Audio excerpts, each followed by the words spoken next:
ભાજપ એમની double engine સરકારમાં દિવસે દિવસે ભ્રષ્ટાચાર ખુલ્લા પડી રહ્યા છે. સરકારમાં બેઠેલા લોકો, એના અધિકારીને તંત્રના મેળાપીપણાથી ચારે બાજુ જે લૂંટ ચલાવવામાં આવી રહી છે એ પાપનો ઘડો હવે ભરાઈને ફૂટી રહ્યો છે.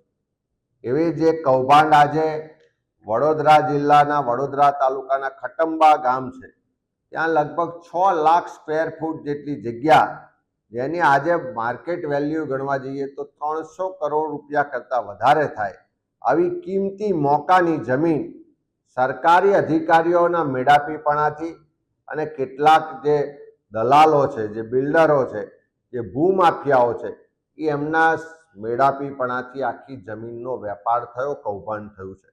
એની વિગતો જોઈએ તો વડોદરા તાલુકાનું ખટાંબા ગામની 6 લાખ સ્ક્વેર ફીટ જગ્યા, જે શ્રી સરકાર જગ્યા છે, બોલે સરકારના નામે જગ્યા છે, ત્યાં 2016માં ખોટો મરણનો દાખલો ઊભો કરવામાં આવે છે, જેની તપાસ થતાં એ દાખલો ખોટો છે એવું સાબિત થઈ જાય છે.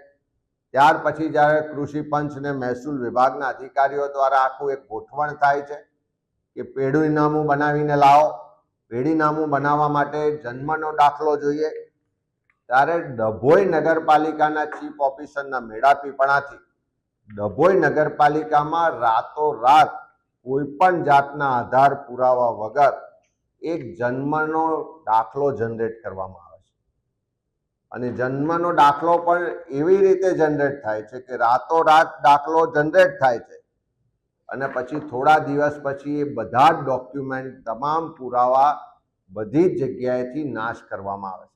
પણ એ દાખલાના આધારે પેઢીનામું થાય છે, એ દાખલાના આધારે રેવન્યુ ડિપાર્ટમેન્ટમાં જમીનમાં એ નામ દાખલ થાય છે અને જે વ્યક્તિ ભારત દેશમાં નથી રહેતા, માલ્ટામાં રહે છે, એના પાસપોર્ટની વિગતો છે, એ વ્યક્તિના નામે જમીન થઈ જાય છે. 300 કરોડ રૂપિયાની જમીન એક ખોટા જન્મના દાખલાના ડોક્યુમેન્ટ ઊભા કરી અને શ્રી સરકારમાંથી એક ખેડૂત બનાવીને બારોબાર એનો વેપાર થાય છે, કૌભાંડ કરવામાં આવે છે. આવું અનેક જગ્યાએ ગુજરાતમાં ચાલે છે.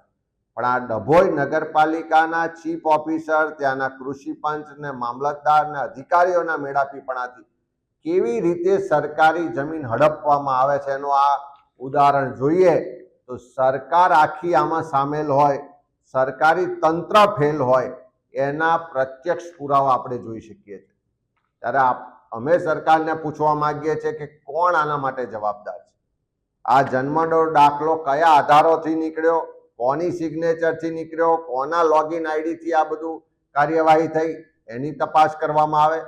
શ્રી સરકાર થયેલી 300 કરોડ રૂપિયાની 6 લાખ ચોરસ મીટર જગ્યાનો બારોબાર આવી રીતે વેપાર થઈ જાય, એના માટે કોણ જવાબદારો છે એની સામે તપાસ કરીને કાર્યવાહી કરવા માટે સરકાર તાત્કાલિક એસઆઈટીની રચના કરે.